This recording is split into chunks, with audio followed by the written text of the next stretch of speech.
All right, guys, we're Doctors R and B. And what would you think if we said disease is opportunity or illness is opportunity? That's what we want to talk about today. And we actually want to get into how we really see you have three choices when you're in that situation, so that you can then understand what possibly your options are. There's always going to be a multitude, but we see it in three very specific kind of ways. Yeah, so essentially when you're provided with, or you're given a disease state, a diagnosis, if you're in a state of illness, we just feel like you have three choices. And those choices are to stay, to shrink, or to grow. So what we want to talk about overview is basically what, any one of those choices looks like as far as what your reaction is to that choice, and then what the experience is, what you'll feel like when you do make that choice, and then ultimately what the result of all of that is. What does it offer you when you make a certain choice, and what's the outcome for you overall? So Dr. R, do you want to talk a little bit about staying? Sure. So to kick off, what we want to do is talk about stay. So again, what we see here is your path to, just to set it up, to health and illness, like we always talk about. It's the same path. It's about the choices that you make, right? So they're intentional. Again, whether you want to take responsibility of them or not, you're ending in that pathway because you're either being involved or you're not being involved. And so that's the breakdown. So to stay, ultimately, if you're on that path of illness, is just, it's like acceptance. It's you're staying the course. You're not really making any changes. And sometimes we would almost say it's like the problems aren't bad enough yet for you to kind of be like, I want to make a change. It's like you're like, they're nagging or they're uncomfortable, but I feel like some people even think of certain problems, conditions as part of growing old, of just part of life, that possibly you've seen your siblings or your parents or people around you that are in similar circumstance kind of be diagnosed with da-da-da. So it's just kind of part of living. Yeah. And that's that belief system that gets like built into your brain. So it's one of the levels that we talk about where it's like you're saying, I saw this happen to my mom or dad, it's happening to all my siblings, it's genetic, it's predisposed, like I don't have any choices or options in it.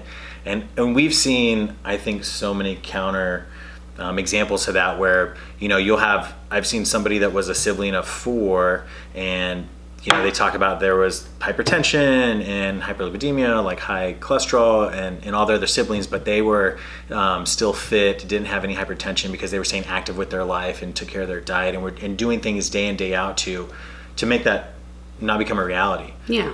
But so, if if you're staying, then you just really stay the course. Your mindset is that's just part of your family heredity, what you've inherited, your genes, whatever makes you up, and that it was almost as if you were waiting for it. And when it becomes a reality for you, there's acceptance and just kind of sticking with it. It's inevitable. And as far as what that experience is for people that choose to stay, it's very neutral. I've found there's not a lot of engagement, there's not a lot of involvement in what's going on. It's meeting with your doctor. It's saying, okay, if I need to meet with you every 6 months, every year, what does that look like? Do I need to do blood work? What medications do I need to take? What supplements do I need to take? Whatever it looks like, just tell me what to do to maintain, and I'll do it. I don't necessarily understand entirely why or what's going on, but I'm just going to do what I'm told because I'm compliant and just kind of stay in the course. Yep. So you give me some things to kind of maybe buffer the course that I'm on. No major changes are really going to happen, and maybe we'll try to play with some of the outcomes of your lab values or different things like that. And then like symptoms, nothing's really going to truly get better. You might mitigate symptoms and different things. Or you feel okay considering. Yes. Well, I have hypothyroidism, so considering that, I feel pretty good. Yeah. It's just the neutral okay zone. Which, a lot of people are in, and that's okay. And then as far as the result or what that's going to provide you for an outcome or an offer you over time is no change. Yeah. And more of the same results. So when we say no change, there's no change in like the system, right? Because we always talk about outcomes and systems, and we're really talking about there's no change in the system. So the outcome actually is going to change. It'll probably continue to get worse. You'll have other things pop up and things get worse, but nothing has changed in the system, the habits, behaviors, the things you're doing day in, day out, because again, it hasn't become uncomfortable enough. Yeah. Well, and beyond no change, there's actually the possibility of things worsening. And again, that might be just be a normal expectation. When you go to a doctor, you receive a diagnosis, often there's a discussion of prognoses. You know, if what does this look like long term, 10 years, 20 years, 50 years out? What should I expect? And then when provided those prognoses, okay, well, if that happens, then again, that's just that, so be it. So the result, the outcome of this choice is just kind of you're at whim, or you're at victim to whatever the prognosis is, right? So it's not a lot of taking charge, but just accepting what you're given. Yep. So that's the stay choice. That's the stay. So then option 2, or choice 2, we talk about is then going to be shrink. And so to set this up, this is really so like people are going to be like in the defeated, more like in a victim, I'm broken, something's wrong. And ultimately you get into almost like a reactionary kind of state of mind with your choices. Like you start looking for, ultimately we talk about like the quick fixes.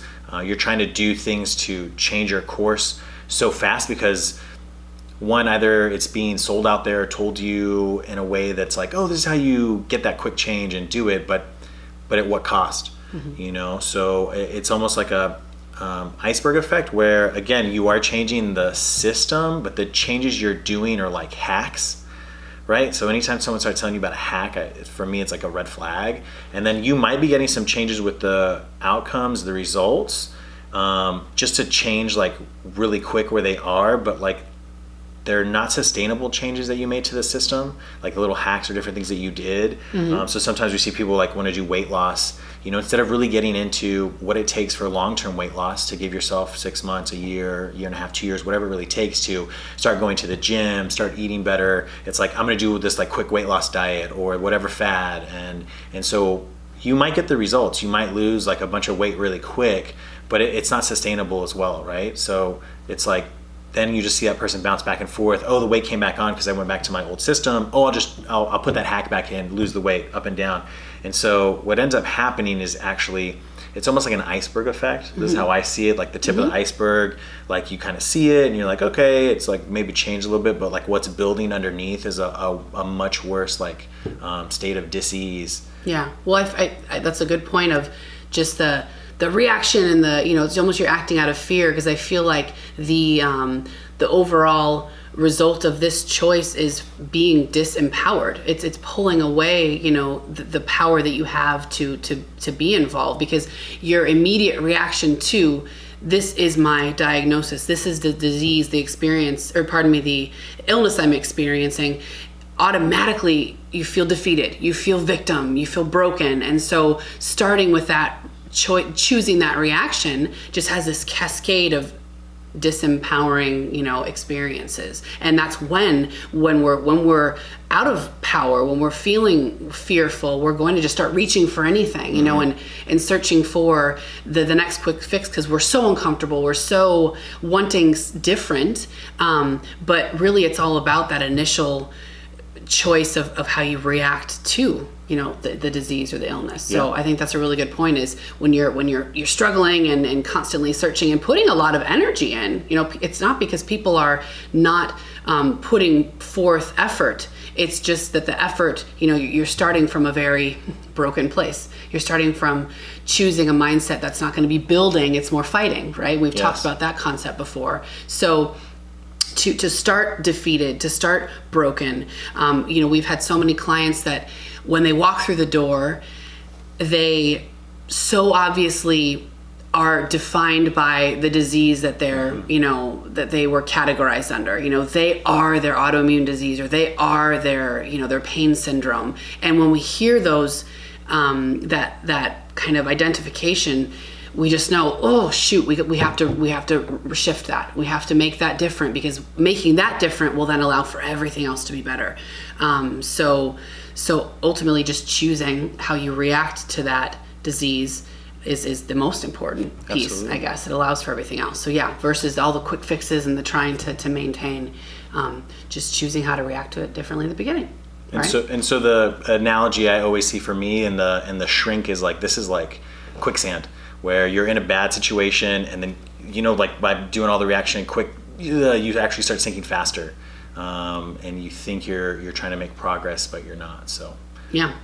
So on the flip side of shrink, then we'd like to discuss the choice of growth, and basically what that looks like is very different than the shrink. It's almost, the opposite of, but when approached with a disease, an illness, when experiencing that, the choice is to embrace it, to take responsibility, and to really then take action to improving your situation, knowing that you have the ability to take what's presented and make that different. And in fact, when you're able to really learn about yourself more, that all of these little red flags are your body telling you, hey, something's not right, and then the reaction is, well, what am I not doing correctly? What can I do differently to make my outcomes improved or different? So that's the ultimate, that's the initial reaction with a growth mindset. Yeah. And so we see that, like, again, this person is going to come in, that they definitely want a different result. And just to go back to like the system, they're actually going to implement like a new system. They're not going to try to hack the current system that's working, and they're not just going to be like, cool, I'm just going to see like what happens if I keep going with the current system. They're like, I'm literally going to build a new system. And so like habits, behaviors, and it doesn't have to be crazy. Like some people will make pretty drastic changes, but we always, there's again, another analogy. Someone said, like, what's the difference of flying from like Portland to LA from like New York? And like, it's just like a couple degrees, right, of that flight. That destination is going to be very different, but in a long enough amount of time, when you fly over that distance, like your trajectory, if you just change like a few or a couple degrees and stick with it, you can end up in a totally different place, right? So like that's what we see with the grow. Like these people are willing to invest. And so this is where I always see it for the grow is like, this is where you invest day in, day out. You don't always get to see like the results like immediately. Sometimes you will, and you will get some of those results, but it's like you're investing for the long term. Mm-hmm. Just like anybody knows with money, when you invest, like if you really want it to grow, it's like you invest all the time, and then eventually what you have is just like this massive amount of wealth, which is also like what we're talking about with your health. I'm glad you said it like that, because my thought was actually that this choice is really challenging because it's forcing you to really like go internal and self-reflect and determine the changes that you need to make. So, that I felt that was a big focus for me. But the fact that you said just the changes need to be small, it makes it not so daunting, right? It's that you just need to slightly adjust some habits or routines that will allow for then change to start to, build momentum and start to snowball on itself. So yes, it's challenging to face something and take responsibility for it and to take action, but that the action doesn't need to be this, huge, complete, makeover of you. It can just be small adjustments along the way, and your trajectory of health will be significantly different. So I'm glad you said it that way. I thought that was helpful. Yeah, because we're talking about, again, like your purpose being different, and then your belief system being different, and the fact that these changes I'm going to make are going to benefit me. Because if you get into that whole mindset of like, it's going to be really hard to make these changes, I think you do a good job of like explaining sometimes we want to like self-sabotage ourselves, and so we make excuses or come up with the reasons why it's going to be hard to make these changes, so that we can give ourselves like an out, instead of being like seeing what your goal is and believing that and feeling it like to the emotional level, so that you can then be like, I'm that person, I'm going to be that, that's what I'm. And once you can start seeing that like as who you are now, all your actions will follow suit to then become that person. And that's how you change that system so much faster. Mm-hmm. So what's the result? What's the outcome of choosing to grow? Really, it's that is absolutely empowering. That is empowerment. That's taking charge of your own health, stepping into it and knowing that you're responsible and that you're in charge. That's empowerment. And then really that allows for a realization of what you're made of. It's a feel good of like, this is what I can accomplish. When you overcome, or when you really face something on, and take control of that. That's a big realization. And also it allows for adaptation. What is the best way for you to develop resilience and be, healthy long-term, longevity, it involves adaptation, adapting to your circumstance and your environment. Everything's going to be changing. We're not the same that today as we were 5 years ago, or let alone a month ago. So to take all your circumstances and just keep choosing to grow from them, that allows for you to adapt and then be that much more resilient for the long term. And so that choice, choosing to grow, will just build you and again build momentum into more health throughout the rest of your life, right? Yeah. Which is what you want, that self-sustainability, as you mentioned, and then that reliability on yourself. It's not like relying on external sources. It's like the internal stuff that you're doing is making those changes to allow that self-health to kind of ride through for months, years, decades, is what we're ultimately looking for. Yeah.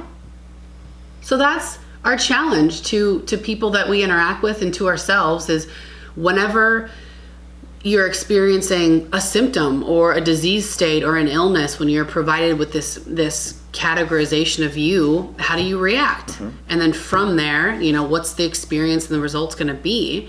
And we challenge you to see that as an opportunity. Welcome disease. I've even had people say it was a gift. Yes. Thank goodness for this, because I am now this person because I was given this disease. So see it for that and know that it can empower you and make you into the healthy, vibrant person that you are meant to be and want to be. Yeah.